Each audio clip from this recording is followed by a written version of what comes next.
Serious as a kid, what was the creepiest, most WTF thing you ever noticed about another kid's family?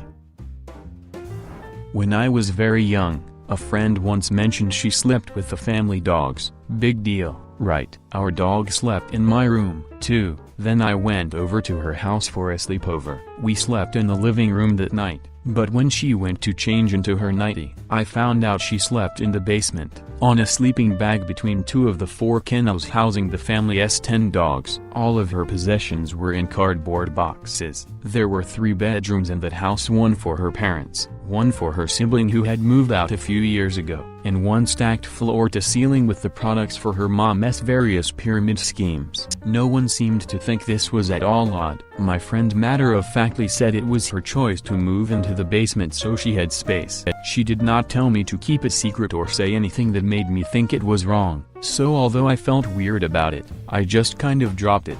We faded in and out of contact all through school, and the last I heard, she moved in with her boyfriend when she was 16, but remained on good terms with her parents. So I guess the weirdest creepiest part of this story is that no one involved seemed to think anything was wrong with the situation.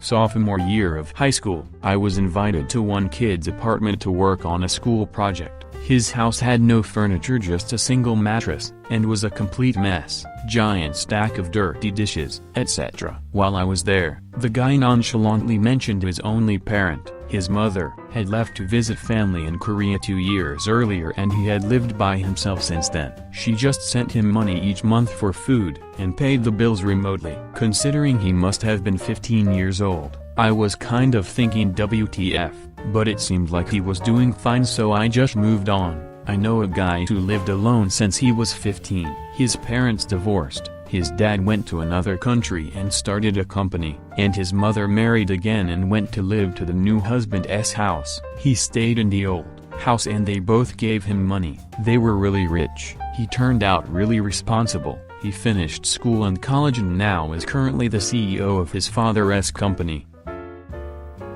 I wouldn't necessarily call it creepy, but very sad. A longtime friend's dad turned upside down basically. He and I were friends since real early.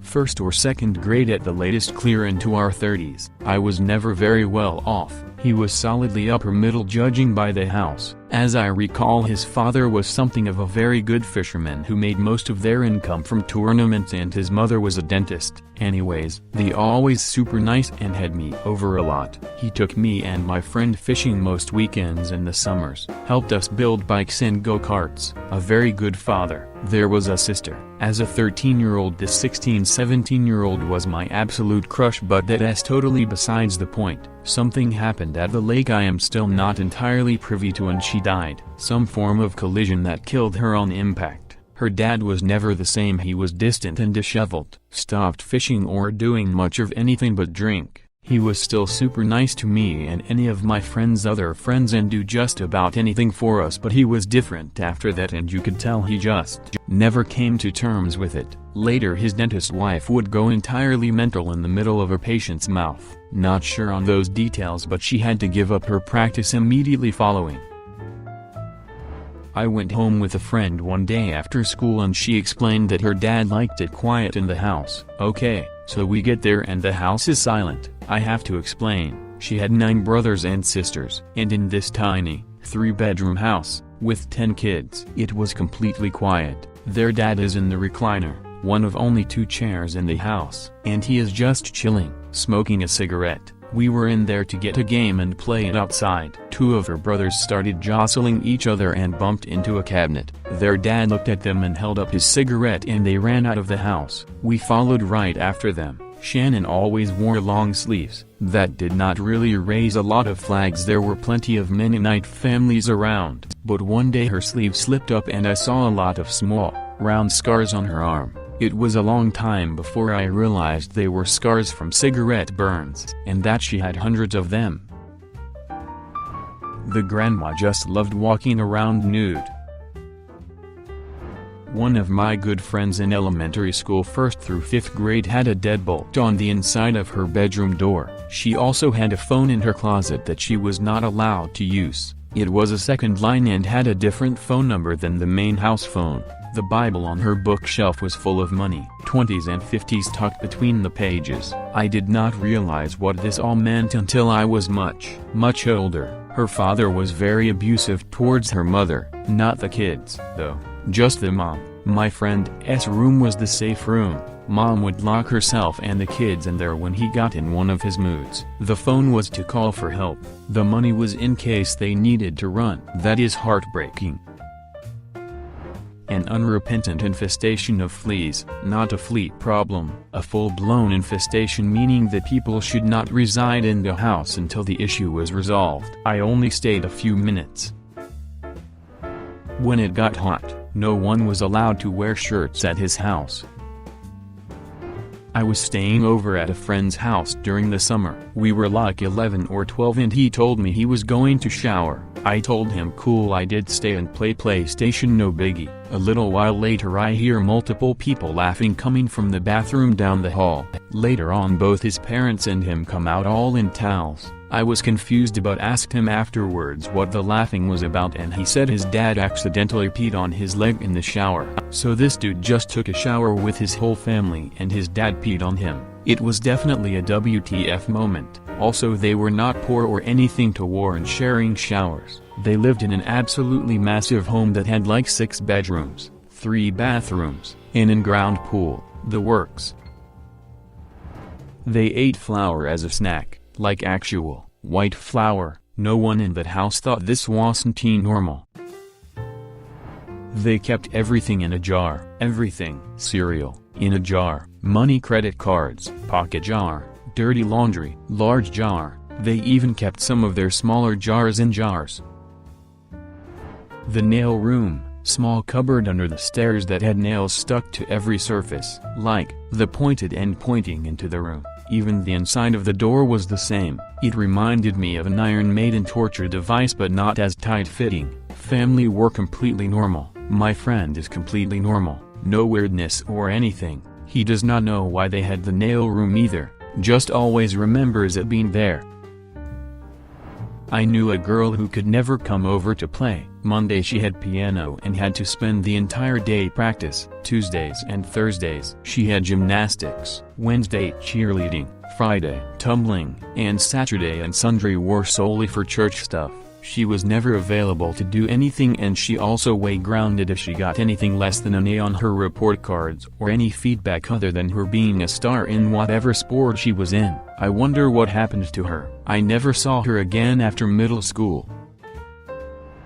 At a Girl Guide event, I met a new girl and introduced myself. Later, after we had done some things, she told me her real name was a different one. I was like, oh, okay. She asked me what mine was and I said I had told her my real name. She absolutely insisted that I was hiding something and there was some reason I would not tell her my real name. Not that I had, like most children, not given a fake name. So odd.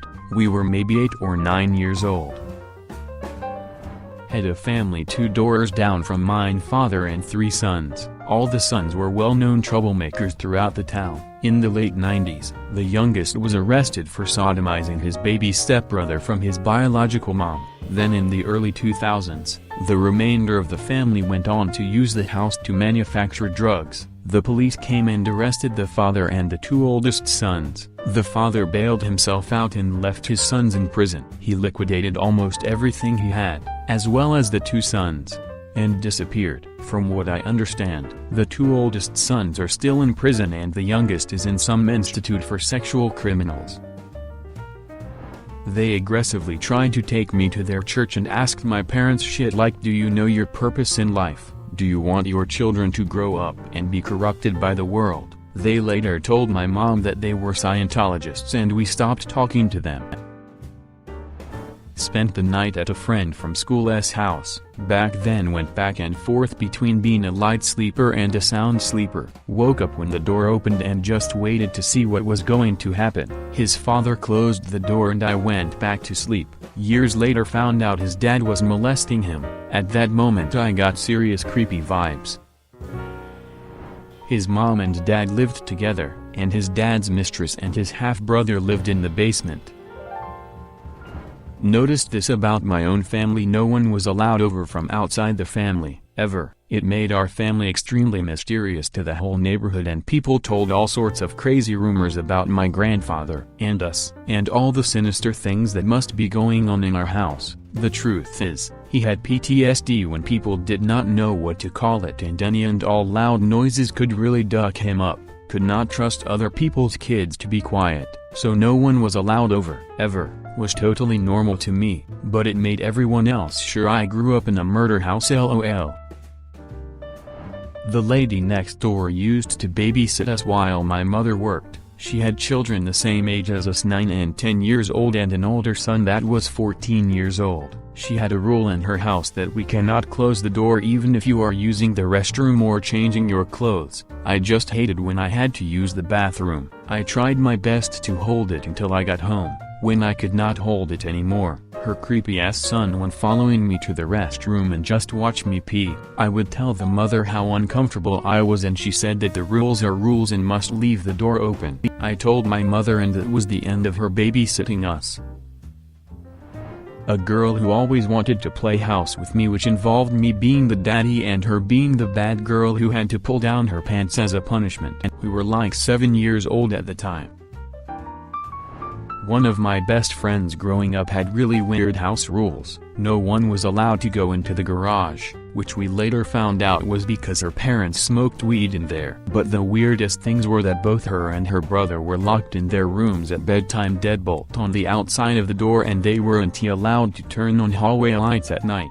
Light on in the living room while you were watching TV, sure. Light on in the kitchen or bedroom, of course, but they could not turn on any other lights when moving from room to room or going upstairs. I know there were other things, but those two still stick out the most to me. What the heck was going on that night?